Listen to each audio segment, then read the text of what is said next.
Unfortunately, we have noticed a dramatic increase in our numbers for owner surrenders, specifically for the reason people can't afford them. Our numbers have tripled in January this year compared to the same time last year, and we're also seeing an increase in the number of animals that are being abandoned or left behind, either in residences where people have moved out of, or being kicked to the side of the city at the edge of the city, the communities around the city.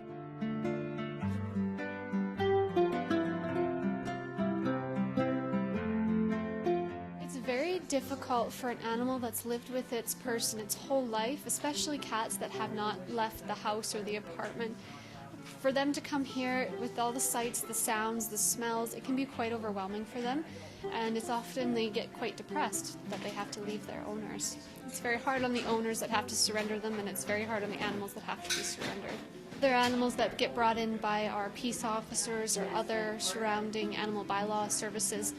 They often have other medical issues that need to be taken care of additionally to what normal surrendered animals will come in with. They're often starved, they're neglected, they have fleas, they have mange, they're just sick, and they need a lot of help before we can make them available to the public.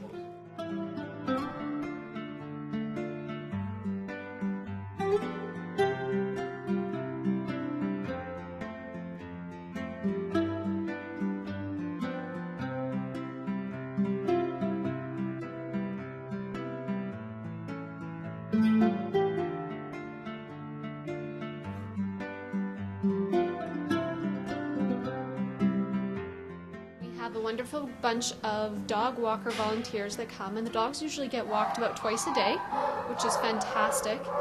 And as for the cats, we have a group of kitty karma volunteers that come to get the cats socialized and make sure that they have some relaxation time as well. And the bunnies, we have bunny huggers that get to come and just cuddle bunnies all day like cute little lakai. So it's a pretty good gig.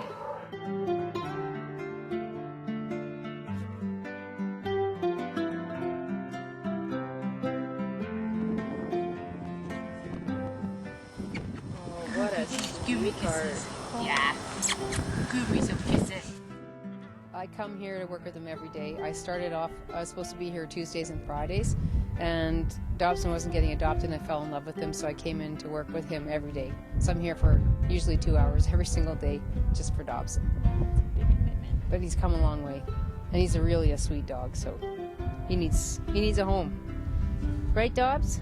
Yes, I need a home.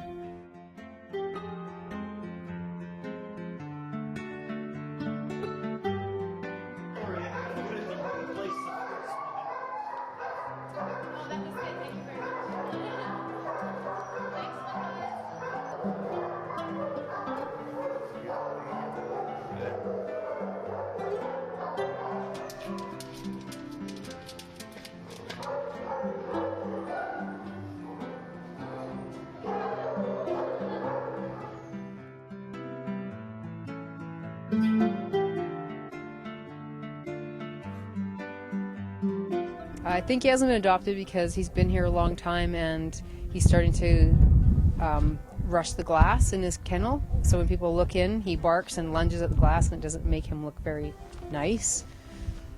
So they've blacked out his kennel, so now you can't see in there. So people see a little picture of him, but they can't actually see the dog. So I think a lot of people just walk by not realizing that there's a dog back there.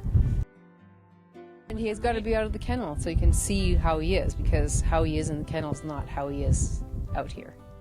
He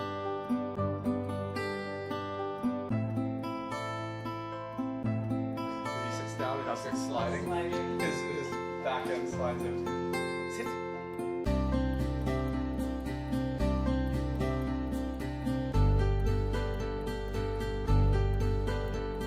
We actually didn't see him the first few times we went because he was in one of the blacked out rooms.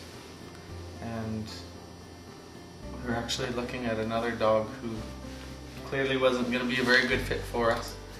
And we saw another family take Dobson for a visit.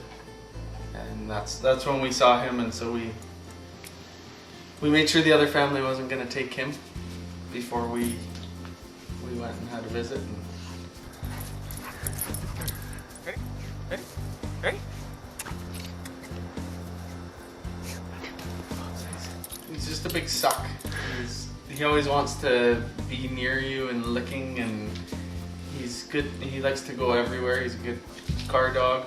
Likes to travel everywhere and just doesn't care what he's doing as long as he's with someone. I'm happy to see that he's got a home now, because he's got such a good personality, such a good dog, that it would make me pretty sad to see him spend any more time alone. So.